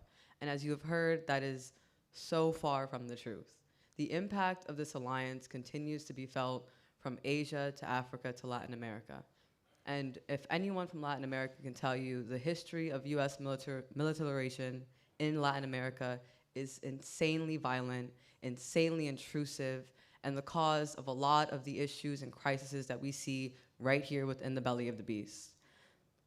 There's plenty of examples ongoing, future and in the past, that we have seen that NATO would just be another tool to follow through on US agenda that they have permeated through many of the regional organizational structures within Latin America. Black Alliance for Peace has done a lot of work highlighting how immersive this violent US agenda is in organizations like the Core Group, like the OSA, like the Caribbean Organization of Caribbean States. This US agenda has no intention for peace and only violence. Every talk that the United States has entered into for fighting for peace has been dead. As my comrade in Korea said, a lot of these nations have exhausted peace talks because they understand that entering into talks with the United States goes nowhere, because it is just a false olive branch to just go into military intervention. So NATO is not just Europe. NATO is a tool that the US is trying to use to activate military intervention all over the globe whenever they see fit, for whatever reason, whenever they want to. The US right now is in talks to bring Argentina as well into NATO. If no one knows, Argentina just selected their own far-right leader, Milei, who intends to bring NATO, is welcoming NATO with open arms. And as we've seen in many other Latin American countries, these places that the US wants to create military bases in, that they want to have military operations in, are not empty. They are not empty plots of land. They're not empty bases. They have people. And these people, more often than not, are Black and indigenous people. We've seen it in Colombia. We've seen it in Cuba. We've seen it in Venezuela.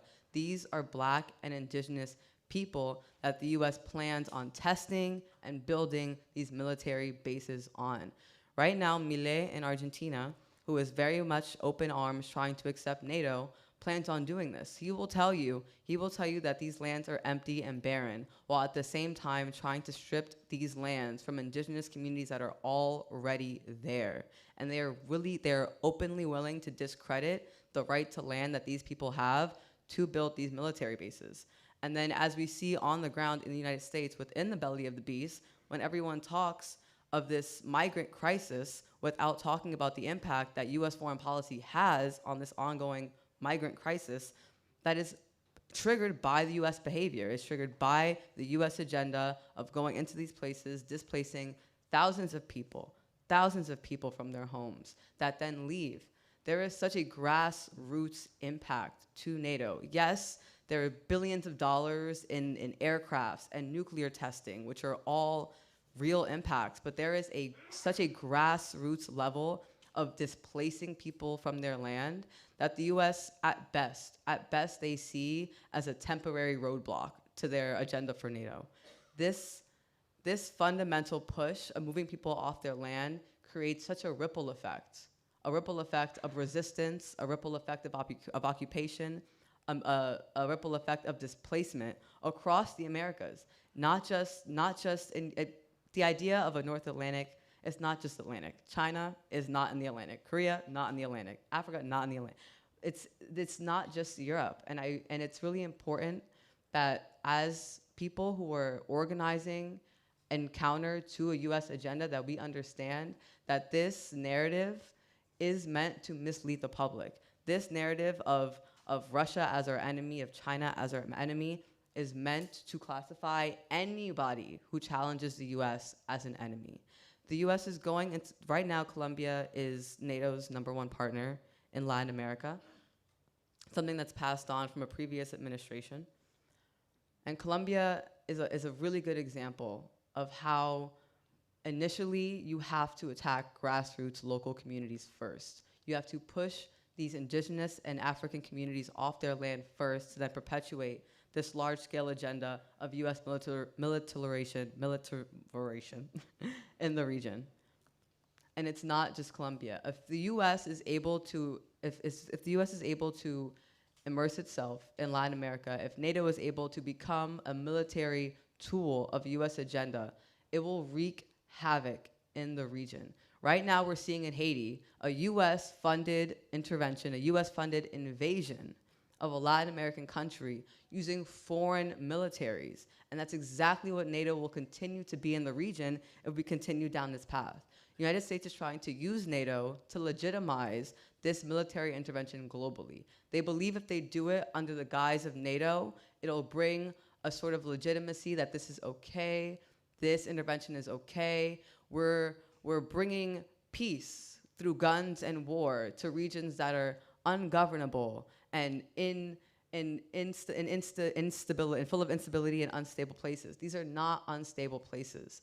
The US will deem a terrorist anybody who goes against them, anyone who's fighting the US agenda, the US will deem a terrorist and fight against, while creating a resistance through this displacement, while going into countries, taking people off their land, creating resistance where there wasn't. They create their own enemy. And then they label that and they say it's justifiable that we go into these communities, that we displace these people, that we test nuclear arms for enemies that don't even exist. They do not exist. And so I really think it's important to understand that this title of North Atlantic Treaty is meant to mislead the public. It is not just the North Atlantic. It is anyone who goes against the US agenda. It is not just Russia. It is not just China. It's Haiti as well. It's Palestine as well. Our resistance to US imperialism makes us an enemy. It does not matter. It does not matter where we are. It does not matter what alliance we fall under. Anybody who goes against this will be deemed as a threat to the state. So I think it's important to understand the grassroots level that NATO has, not just in Europe, but in Latin America. Anybody going against the state is a threat. Now, the US has continued to legitimize and delegitimize any state that goes against them. And so we're seeing now, in Haiti in particular, I really want to use Haiti as an example because that's how they do it. NATO is going to be a military tool used to carry out the agenda that is created by the core group, another organization backed by the United States. These groups are operating without any say of the countries they're operating in.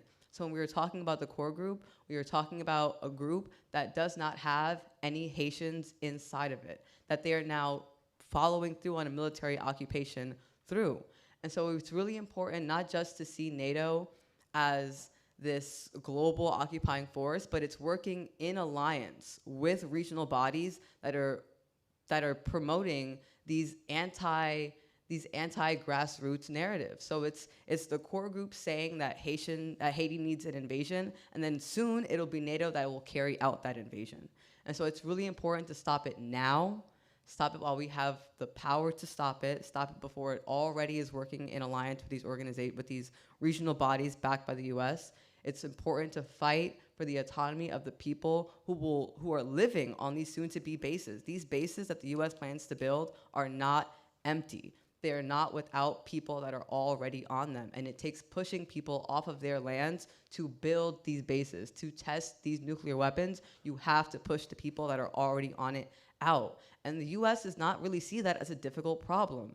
They do not. But the minute they push people off their land to build these NATO bases, to test these nuclear arms, is the minute they create a resistance. And so it's really important to stop it now, to stop the impact of already mass displacement that we're seeing from US-backed militarization. It's so important that we see these grassroots impacts of these communities living on the ground in Colombia, in Cuba, in Haiti, that are then forming and organizing together to stop NATO. And if they're stopping the entrance of NATO right now on the ground, we have a responsibility as people in the belly of the beast, 4 or 5 blocks from the Capitol where they're planning these things. We have a responsibility to say, you cannot do this. We are here. You have pushed enough people out of Haiti. You have pushed enough people out of Colombia that now we're here. Now we're here because we have no other choice to be. And we're telling you to stop. So I really am imploring people to keep that in mind, that these bases are not empty. Where they build, there are people living on these lands who have lived on these lands for centuries. And so we fight for those on their land. We fight for those who have been forced out of their land, who are now in the belly of the beast, saying we refuse to leave again. We refuse to be pushed out anymore. We refuse to have any more of these built. We refuse to have more displacement come. There is no need to have a military base because you are creating enemies. The more military bases you create, the more nuclear arms you test, the more enemies you create, the more of a resistance you create. And we don't want resistance, we want peace. We want continued peace in the region, and building a military base does not say peace, it is preparation for war. It is preparation for war, and it's not our war, it is the US's war. It is not our war to fight, but it is our war. It is a war that we are impacted by. So I really want folks to keep that in mind. These lands are not empty. These people are not without a home. We live on these lands. Every bomb you test, there are communities impacted by the air, by the land, by the soil, the air we breathe, the water we drink are all impacted by these tests. It is not happening in isolation to everything else. These bombs are not being tested in vacant areas. There are people in every corner. When Milei talks about bringing NATO and bringing military bases, what he is not saying is that it takes pushing thousands of indigenous people off their land to build that base, taking away their inherent right to land to build that base, to test those bombs. It is not happening in isolation. It is not happening on empty territory. It is happening to people. It's happening to people who live there, who are from there, that can no longer be there because of this US agenda of violence, of indiscriminate violence, happening not just in Europe, not just with Russia, but with everyday people who have woken up and fallen asleep on the same territory that they can no longer do because all of a sudden this new NATO military complex has to be built. And it is not just Colombia, it's in Atlanta, it's Cop City. It's Cop City where these large military bases that are destroying the land, destroying access to water, destroying the largest forest in the South that we no longer have access to. People live here. People have lived here from before and after. We will continue to be on this land, and we will continue to reject all military occupation, military projects, military testing that the US has no consideration for, no consideration. At best, they would see us as a temporary roadblock in these sort of constructions. It is not just NATO, it is not just China, it is all of the Americas, it is all of the global South, it is all oppressed, colonized people. So keep that in mind. Thank you for having me.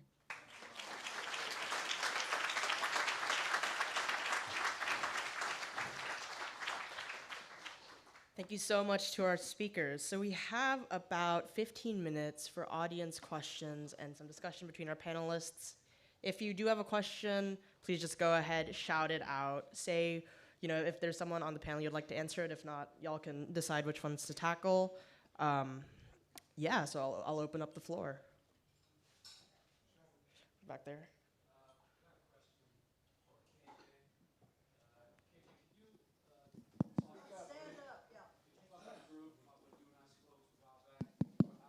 I have a wireless microphone here if you'd like to use it.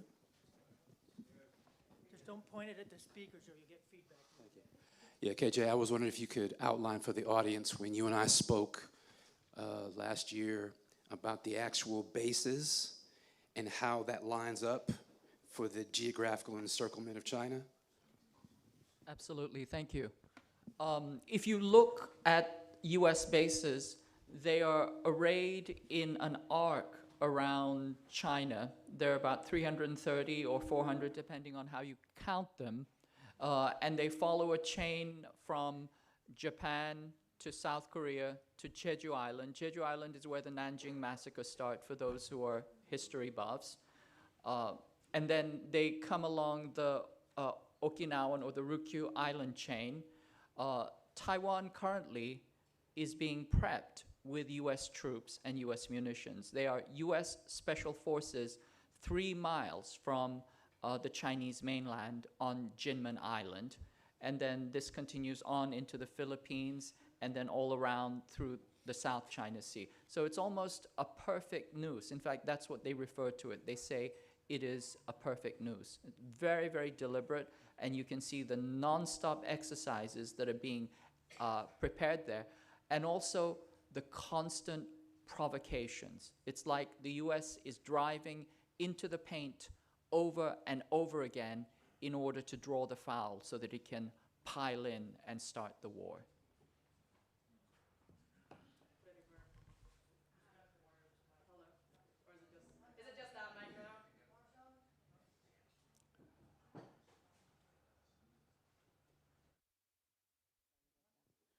Yes, hi. I'm not sure if we're going to have a panel discussion on Iran or West Asia or Middle East. Do you know what is the plan for Iran? Is Iran going to fall in any of these, I guess, plans on violence in the future? I was born in Iran. That's what I'm asking. Thank you.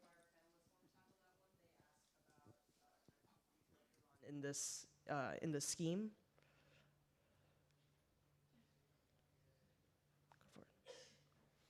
You know, I think this is a totally interesting discussion which we had.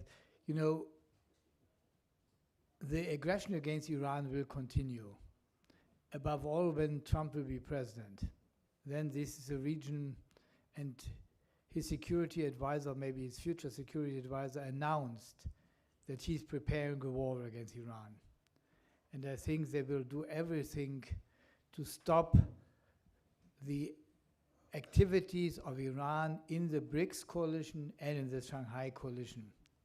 And they know that Iran is a key partner of the fight against the Israeli aggressions. So they will do everything to weaken Iran.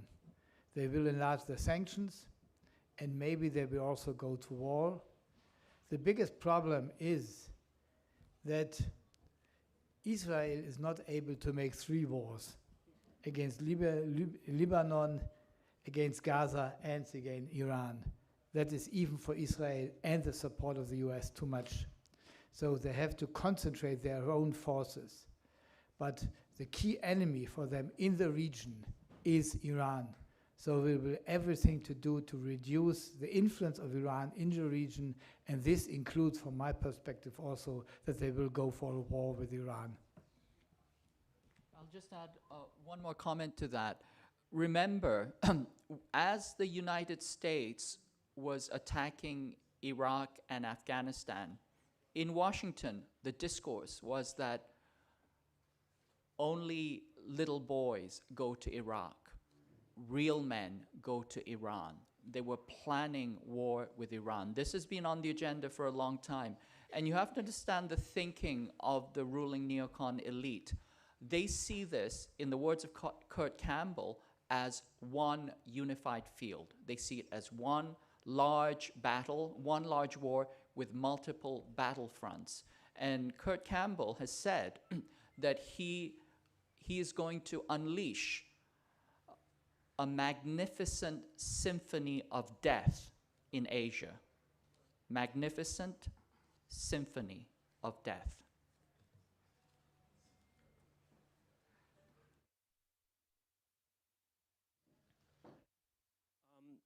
I'm wondering, I'm Sam Husseini, I'm an independent journalist. I'm wondering how much there is a threat of hot war, which is very real to a large extent, but also just simply the threat has a massive effect. For example, I was working on getting the Genocide Convention invoked against Israel, which South Africa did. The next stage of that should be the UN meeting in the General Assembly under Uniting for Peace to put teeth into that, because the US will veto anything at the UN, at the Security Council. That hasn't happened. And I think part of the reason that that hasn't happened is that the US and NATO basically have a gun pointed at anybody's head, who might push that. So the threats that we're talking about are not only the possibilities of future war, but are enabling a current war, so that you can have China and Russia and other countries making decent statements at the UN, but they won't put their shoulder to the wheel, as South Africa did to some extent, because they know that their interests are threatened in some ways, and that there's a constellation of threats and possible collusions at different levels.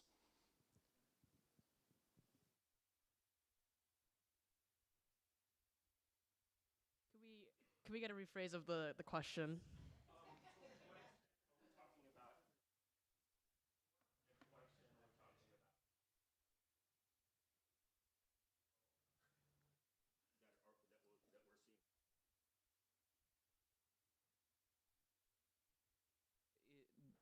The trend towards hot war is very, very real.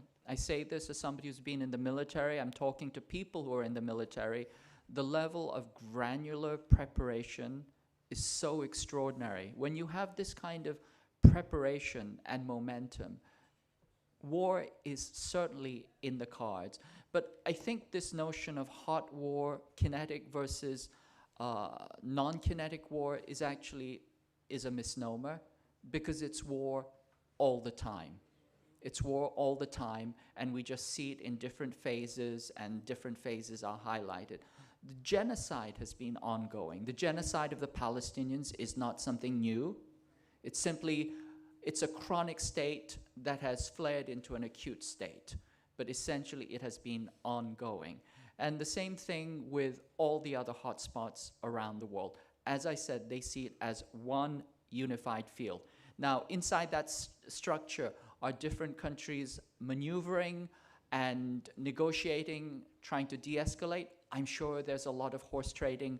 I think that, you know, the international system, broken as it is trying, at least the global south, is trying to prevent further escalation into hot war.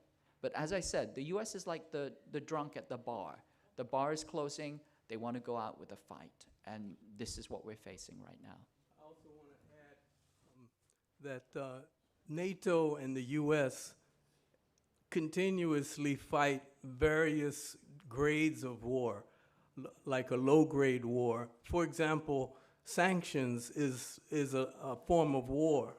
Sanctions on Zimbabwe, for example, have killed 9,000 people. Venezuela, they've killed tens of thousands of people just through sanctions. So, you know, war comes in various stages and degrees of quality.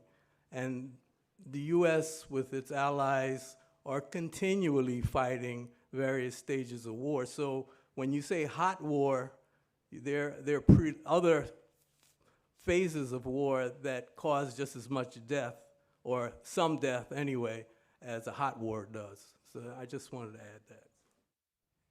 Yeah, I also wanted. Okay, I also wanted to just back that. I think, and before you have a full rage war, however you want to define that, you have to first build bases. You have to first create infrastructure in these places. And in order to do that, you have to remove the people already there. And that is a war for the people living there.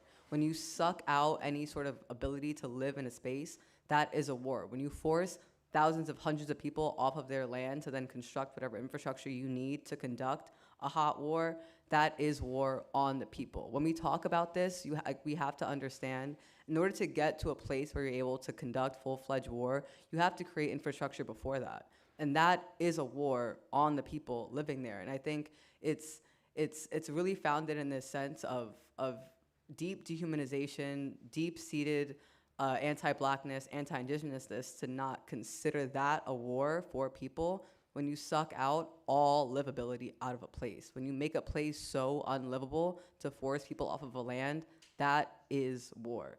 That is war for the people there. And I think that is something we should start considering to be war, so we act accordingly. But that is violence. And then when you push people off of land to places you know they don't have resources, when you push a bunch of Venezuelans to New York, when you know you're not going to provide them resources, but you've also made their country unlivable, that is war. That is war on such a large international scale. When you are able to push hundreds of thousands of people out of a place, that is something only war can do. And so I think if we start considering that as hot war, then the way we approach this is also, it just changes radically, because that is a war on people. Responses? For me, the question is not if we have war or not in the world. We have, according to the Swedish Peace Research Institute, we have 20 wars and more than 200 armed conflicts in the world. That is the brutal reality. The question for me is, if we are coming from all these kinds of war to a great war, including nuclear weapons, which is a third world war. And I think, according to my neighbor, we are quite nearby to this situation. And that is the reality of danger we are facing. And that is the reality when we are discussing about NATO today. We are not discussing about poor wars. We have wars. We are discussing about the danger for a big war in the world which really destroyed the whole world and the people on the planet.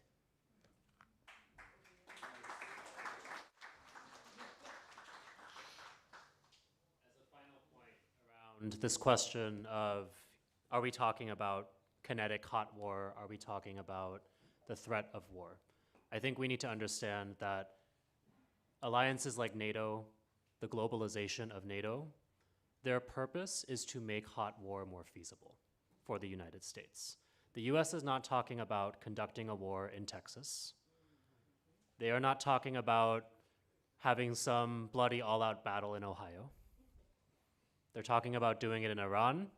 They're talking about doing it in the Pacific. They are actively doing it in Ukraine, right? So through the formation of these alliances, what the US is able to do is to access the resources, the bodies, the land of other peoples, and mobilize them for the purpose of war. That is the thing that makes the US much bolder. That is the thing that raises the risk of hot war actually breaking out as well. Because we know the US cannot defeat any of these so-called adversaries on its own. The US actually doesn't have a great record of winning wars, at least in this century. They need these alliances, they need these big teams to make it possible. And one point I wasn't able to address earlier was, in the case of the Pacific, in the case of East Asia, I mentioned before that Korea is very important there. I got into a little bit of how the continuing low-grade conflict in Korea is a big part of that. Another big part of it is the role of the South Korean military. South Korea is the largest military ally that the US has in the region, by far. 600,000 active duty troops, millions in reserves, all of them under the operational wartime command of the United States. That is several orders more than Japan can offer. It's more than 10 times what Australia can offer. It's more than 3 times what Taiwan or the Philippines have available. So when we talk about Asian NATO, when we talk about any conflict in the Pacific, that means that the bulk of those troops will be coming from South Korea, which was also the case when the US fought its war in Vietnam. So we have to look at these alliances as, and this militarization as the build-up to the kinetic war, as the war before the war, but also as a way for the empire to diffuse the costs that it will impose on citizens inside the belly of the beast and also on its own coffers. It's going to defray those onto other governments, other people, other territories. For one last question, so. I think this panel has been truly excellent, and all the content so far in the program has been truly excellent. I just want to bring up one point, that some of the organizers of this event have been demonizing Russia, not putting the focus on the NATO provocations of Russia. If this could be explained, elaborated a little bit about how NATO has, using Ukraine as a proxy, has caused the war in Ukraine, provoked Russia into action.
If folks are happy cutting a little bit into the coffee break, and if any of our panelists want to kind of tackle this point, I think it's a really important one, right, for the American left as we confront what does it mean to move into a multipolar world, and what does it mean for us to confront,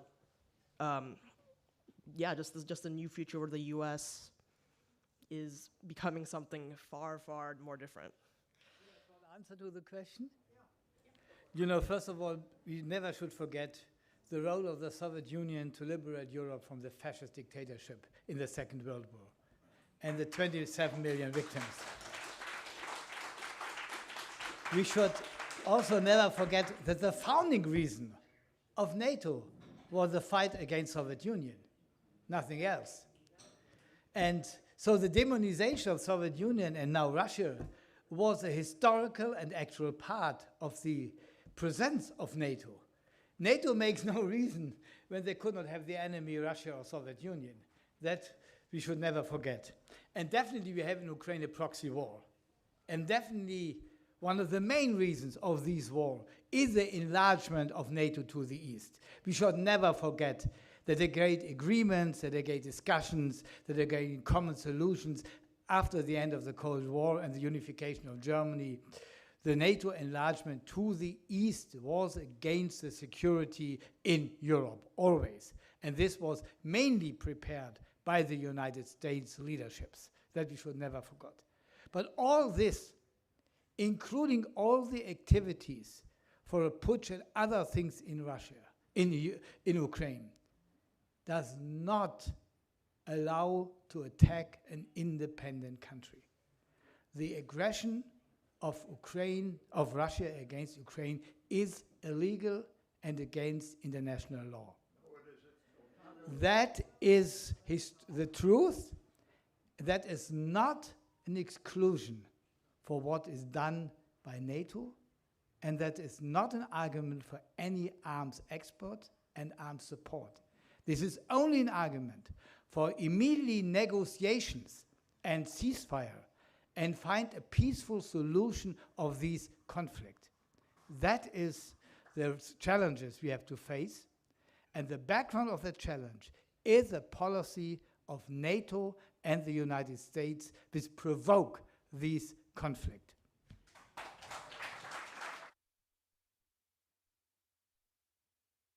Good place to finish it up. Thank you so much to our panelists. We have Reiner, who gave us a really great description about the militarization of the EU.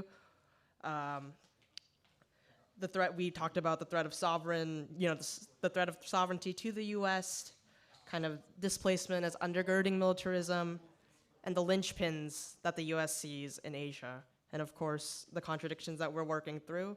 And my only last statement is, as we gear up towards a new Cold War, if the U.S. has kind of built its entire platform, NATO itself, its violence, its bloodshed has been built on an extreme kind of brutal fascism, a brutal anti-communism. What does that mean about a relationship to a new socialism, to a new communism, to a new left as we move into the decline of American empire? Thank you so much to our panelists.